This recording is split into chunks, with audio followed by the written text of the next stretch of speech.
Okay, students, let us start science.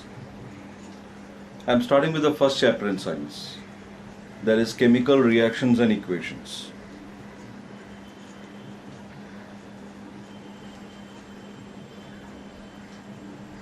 You have seen so many different changes happening in our surrounding. Some you classify as physical changes, some you classify as chemical changes. Hope you remember what was that chemical changes. Those changes in which some new products are formed. Products of an entirely different property than what it was before the reaction or before the change. Such changes are called chemical changes. Okay, students, so you have seen that there are so many changes that's happening in the surrounding. Some can be classified as physical change, some are chemical changes. Now we are obviously focusing on chemical changes. And what's the specialty of a chemical change? The original substances that has undergone a change will lose all its properties. The new substance will be totally new. It will have new properties. Okay? So we are focusing on such kind of changes. But when you ask a common man, have you seen any chemical changes? Most of the time he thinks about a laboratory and some chemical substances and some reactions and all. Not necessary. There are so many changes that's happening around us in day-to-day life. They are all chemical changes. But right now, let us directly go into video. Watch this video and see the changes that's happening.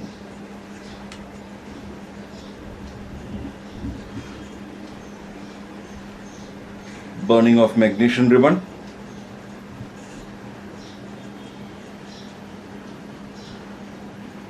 Look at these chemical reactions.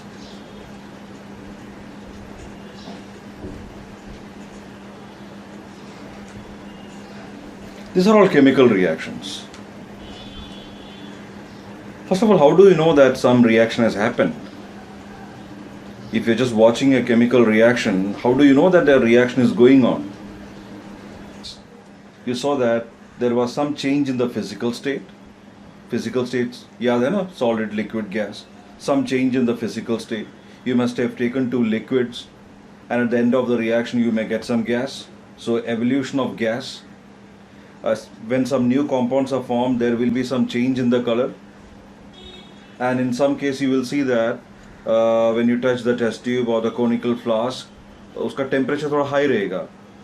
पहले उतना temperature नहीं था, तो कुछ तो heat इसमें generate हुआ है. So these are some external indications through which we will come to know that some chemical changes has happened. Sometimes in some reactions you will see that in the solution some solid particles will be suspended. They are called precipitate.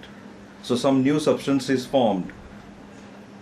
So all these changes, change in the physical state, change in the color, evolution of a gas, change in the temperature and formation of some precipitate, all indirectly indicates that some chemical changes has happened.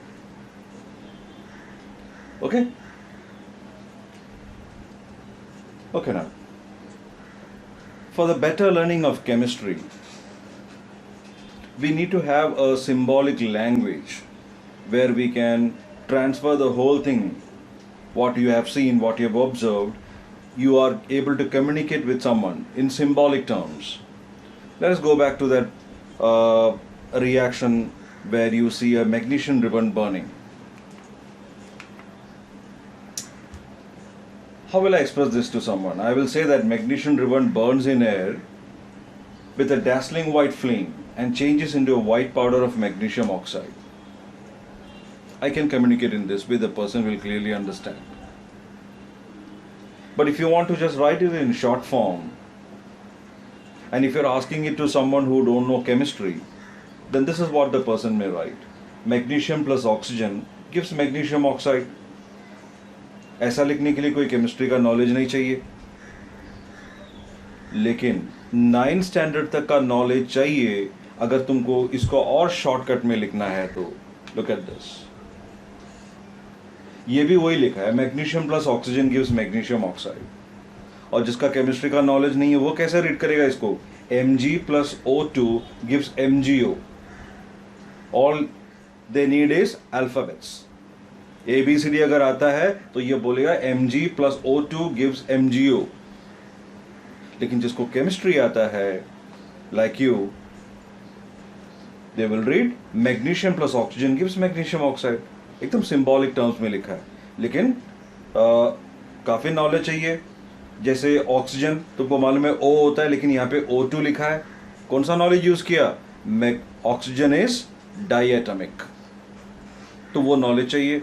और magnesium oxide के लिए मैंने MgO लिखा है, Mg2O3 नहीं लिखा. क्यों? ये भी तुमने लास्ट ईयर सीखा है कि केमिकल फॉर्मूला कैसे लिखते हैं, चार्जेस वगैरह सब यूज करके. तो you need some knowledge in chemistry to write this reaction in its most symbolic form. इसको हम बोलते हैं केमिकल इक्वेशन. एक केमिकल रिएक्शन तुमने देखा और उसको तुम सिंबॉलिक टर्म्स में ट्रांसलेट किया, समझे ना? ये एरोमा के लेफ्ट हैंड साइड में जो देख रहा है, इसको बोलते हैं रिएक्टेंस. और ये जो भी हमको मिला एक रिएक्शन के एंड में, जो सब्सटेंस हमको मिलता है, the new substance with new properties, they are called products. So this is how you represent a chemical equation. This is how you write a chemical equation, which is nothing but a symbolic representation of a chemical reaction. Have a look at it. Magnesium plus oxygen giving magnesium oxide. The message is very clear. ये अगर हमने किसी को दिखाया या अगर किसी ने ये देखा, उसको बात समझ में आ जाता है कि मैग्नीशियम और ऑक्सीजन का बीच में रिएक्शन हुआ है और eight the end of the reaction magnesium oxide मिला. But then someone can ask, is it complete or is something missing in it? Is it violating some laws and rules? Well, message तो communicate हुआ है कि magnesium plus oxygen is giving magnesium oxide, but if you are very serious about it, yes, you all remember law of conservation of mass, that mass can neither be created nor be destroyed in a chemical reaction. तो क्या इसमें कुछ law follow नहीं हुआ क्या? देखते हैं. Mass of the reactants, मतलब मैग्नीशियम और ऑक्सीजन का टोटल मास हमको मिल रहा है 56 U, जबकि मास ऑफ द प्रोडक्ट मिल रहा है 40 U. मतलब there is a decrease in the mass, loss in the mass. You know, law है, लॉ कहता है कि मास का लॉस नहीं होता है, तो जरूर नहीं हुआ है. फिर ये कैसा मिस्टेक हुआ? मिस्टेक नहीं है, इसमें थोड़ा और डिटेल्स चाहिए था, वो हमने अभी तक लिखा नहीं. अच्छा, what about Dalton's postulate? You remember this Dalton's postulate which says that atoms can not be created or destroyed in a chemical reaction. Atom कभी हम डिस्ट्रॉय नहीं कर सकते हैं. लेकिन इस इक्वेशन में देखो, इस इक्वेशन में हमारे रिएक्टेंट साइड में, लेफ्ट साइड में मैग्नीशियम का 1 और ऑक्सीजन का 2, पूरा 3 एटम्स है. लेकिन राइट हैंड साइड में, प्रोडक्ट साइड में, तो एक मैग्नीशियम और 1 oxygen, only 2 atoms. So atoms are destroyed. You know, atoms can not be destroyed. फिर ये जो मिस्टेक नहीं है, बस इसमें और भी थोड़ा कुछ डिटेल लिखना बाकी है. वो भी डिटेल्स अगर इसमें हमने डाल दिया तो ये मीनिंगफुल हो जाएगा, कंप्लीटली मीनिंगफुल हो जाएगा. that method, that process in which you are going to make the number of atoms equal on both sides is called balancing the chemical equation. Chemical equation को बैलेंस करना. चलो फिर हम इसको बैलेंस करते हैं. क्या था प्रॉब्लम? कि लेफ्ट साइड में 2 ऑक्सीजन है, राइट हैंड साइड में 1 ही ऑक्सीजन है. चलो ठीक है, ठीक कर देता हूं. देखो, ठीक हो गया. राइट हैंड साइड में 2 ऑक्सीजन, लेफ्ट हैंड साइड में भी 2 ऑक्सीजन, लेफ्ट और राइट में 1 मैग्नीशियम. ठीक हो गया ना? No, this is wrong. This again violation of another rule. तुमको मालूम है, हम जब केमिकल फॉर्मूला लिखते हैं तो हम बहुत कुछ रूल्स फॉलो करके, याद है ना ये सब? Suppose there are 2 ions A and B, positive and negative, and how we interchange their ions and made the chemical formula. तो ये सब टेक्निक यूज करके तो हमने मैग्नीशियम ऑक्साइड के लिए MgO लिखा है. तो अचानक बैलेंसिंग के लिए कि हम वो नंबर चेंज करें? नहीं, we cannot do that. We cannot add any number over there. In fact, ये बॉक्सेस, जो रेड बॉक्सेस तुम देख रहा है, इसके अंदर तुम कुछ चेंजेस नहीं कर सकते. You cannot add any number over there. neither you can change any number if there is, वहाँ पे कुछ चेंजेस नहीं ला सकते, वो सब बेसिक बात है where you cannot make any changes. In fact ये बॉक्स के अंदर तुम कुछ भी चेंजेस नहीं कर सकते. तुमको अगर दोनों side number of atoms equal करना है तो इस बॉक्स के बाहर ये जो येलो बॉक्सेस तुम देख रहा है, इस बॉक्सेस में कुछ नंबर्स इंक्लूड करके तुम चेंज कर सकते. That's allowed. ओके, फिर ट्राई करते हैं. हाँ, लेफ्ट हैंड साइड में एक मैग्नीशियम, राइट हैंड साइड में एक मैग्नीशियम. तो मैग्नीशियम का तो कोई प्रॉब्लम नहीं है. Look at the number of oxygen atoms. In the left hand side you have 2 oxygen atoms. So in the right hand side also you need to have 2 oxygen atoms, but I have only 1 oxygen atom. You can imagine that blue box has some container which contains 1 atom of magnesium and 1 atom of oxygen. लेकिन तुमको 2 atom चाहिए oxygen का. You can take 1 more box. 2 box अगर ले लिया तो 2 oxygen हो जाएगा. Yes. So I am going to take 2 boxes. 2 molecules of magnesium oxide बोलते हैं इसको केमिस्ट्री में. That 2 means 2 molecules of magnesium oxide. 2 molecules of magnesium oxide will have 2 oxygen atoms. अब हमारा ऑक्सीजन का प्रॉब्लम ठीक हो गया. लेफ्ट हैंड साइड में 2 ऑक्सीजन, राइट हैंड साइड में भी 2 oxygen. Oh but there is a problem. पहले मैग्नीशियम दोनों साइड सेम था, अभी यहाँ पे ये 2 लेने से मैग्नीशियम का नंबर चेंज हो गया. राइट हैंड साइड में 2 मैग्नीशियम, जबकि लेफ्ट हैंड साइड में ओनली 1 मैग्नीशियम. तो वो भी सेम कर देते हैं. वहाँ पे एक 2 लगाने से दोनों साइड का मैग्नीशियम भी ठीक हो गया. अब देखो सब करेक्ट है क्या? लेफ्ट हैंड साइड में 2 मैग्नीशियम, राइट हैंड साइड में 2 मैग्नीशियम, लेफ्ट हैंड साइड में 2 ऑक्सीजन, राइट हैंड साइड में भी 2 ऑक्सीजन. Perfect, balanced. ये केमिकल इक्वेशन एकदम बैलेंस हो गया. तो हमारा डाल्टन का postulate and law of conservation of mass का जो प्रॉब्लम तुम बोल रहा था वो भी ठीक हो गया. सबको क्लियर है ना? बैलेंसिंग द केमिकल इक्वेशन समझ में आया ना? इट इज जस्ट, अब इसको कोई डेफिनेट रूल नहीं है कि ऐसा इस प्रोसीजर में करना है, ऐसा कोई रूल नहीं है. हाँ, you can do it by trial and error method.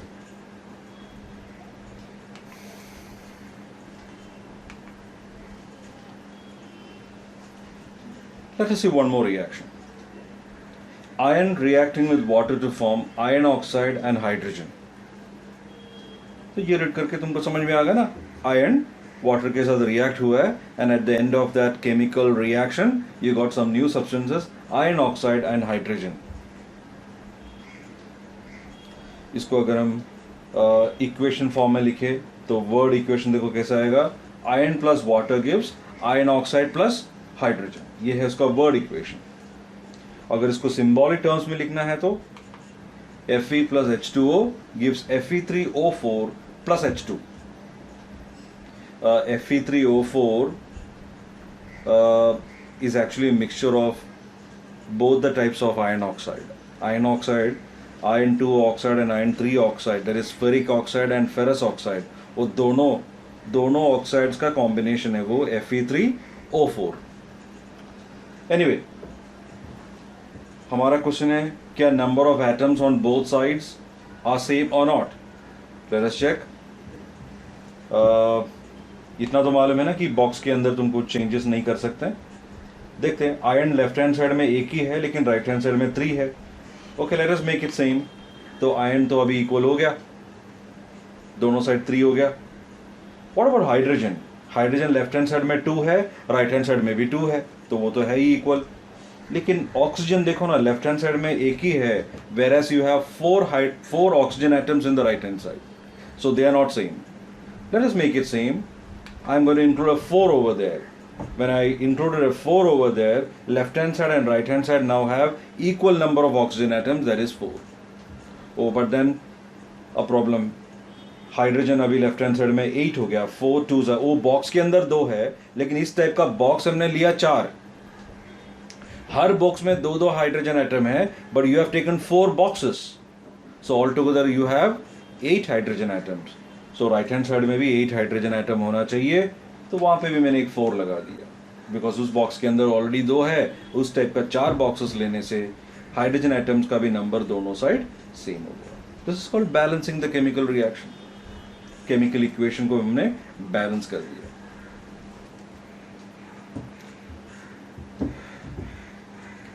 Balancing the chemical reaction और केमिकल इक्वेशन को बैलेंस करने के लिए अगर कोई क्वेश्चन आ गया तो it can be easy, it can be sometimes difficult. Easy कब होगा?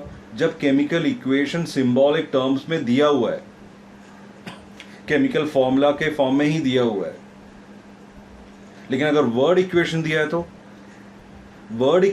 तो फिर you have to be good with all those last years ions, charges and your ability to make the chemical formula, वो सब knowledge चाहिए। फिर chemical equation बनेगा, फिर उसके बाद ही बैलेंसिंग होगा।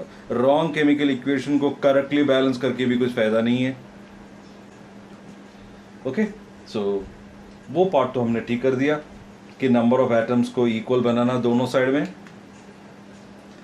Okay, we can add some more details to it to make it more informative. ये रिएक्टेंट्स जो हमने यूज किया और प्रोडक्ट जो हमको मिला, कौन सा कंडीशन में ये सब हुआ, ये सब डिटेल्स तो उस इक्वेशंस में नहीं था। तो कुछ कुछ इक्वेशंस में हम ये सब डिटेल्स भी इंक्लूड करते हैं। जैसे ये देखो, जो रिएक्टेंट्स और प्रोडक्ट्स है उसका फिजिकल स्टेट भी इंक्लूड करना है। The reactants that you have taken, are they solid, liquid और गैस, और is it aqueous solution? Aqueous solution मालूम है? जैसे सोडियम सॉल्यूशन, सोडियम क्लोराइड का सॉल्यूशन, नमक हमने पानी में मिलाया तो एक सॉल्यूशन बन गया, तो वो प्योरली सोडियम क्लोराइड है क्या? नहीं, वाटर भी तो है, तो उसको बोलते हैं एक्वस सॉल्यूशन।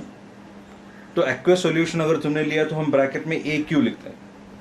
और कुछ रिएक्शन के एंड में, लास्ट में अगर कुछ सस्पेंडेड सॉलिड पार्टिकल्स मिलेगा टेस्ट ट्यूब के अंदर, that suspended solid particle, insoluble part, is called precipitate. तो ये तुम सिंबॉलिकली कैसे बताएगा कि इसमें प्रेसिपिटेट फॉर्म हुआ है? हम ब्रैकेट में PPT लिखते हैं, which means it is a precipitate. Okay,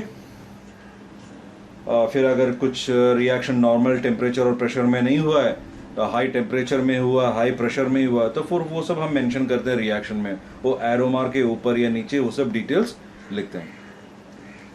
तो look at these three equations. See how carbon monoxide is reacting with hydrogen at 340 atmospheric pressure. This is not going to happen at normal atmospheric pressure. ATM is a symbol, is an unit of pressure. Atmospheric pressure बोलते हैं उसको। 340 atmospheric pressure में ही carbon monoxide और hydrogen combine होगा, and the product that you got is methyl alcohol or methanol. That all you will learn later कि how do you name such chemicals.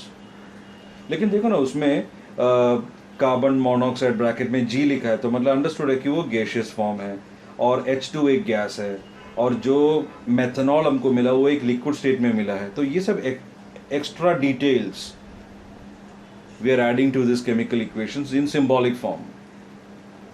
Next is the reaction of photosynthesis. Next is lead nitrate का thermal decomposition. आगे thermal decomposition में सिखाएगा तो पता चलेगा। तो lead nitrate को हीट करने के बाद हमको ये 3 प्रोडक्ट्स मिला है। तो हीट किया, ये इंफॉर्मेशन वो कहाँ लिखा है देखो, एरो मार्क के ऊपर हमने वो डिटेल दिया है कि लेड नाइट्रेट को हमने हीट किया। Okay, so this is how we represent chemical reactions in the symbolic form. But they are not chemical reactions. This is not chemistry. ये केमिस्ट्री नहीं है। केमिस्ट्री सीखने के लिए हमने एक सिंबॉलिक लैंग्वेज डेवलप किया। अभी तक हमने केमिस्ट्री स्टार्ट नहीं किया, केमिकल रिएक्शंस के बारे में सीरियस लेवल डिस्कशंस किया नहीं। ये सब हमारे आगे का कम्युनिकेशन के लिए, ये रिएक्शन रिप्रेजेंट करने के लिए कुछ केमिकल इक्वेशंस होता है, वो कैसे लिखते हैं, उसमें अगर कुछ सिंबल्स है तो उसका मतलब क्या होता है, ये सब मैं समझा रहा हूँ। ओके।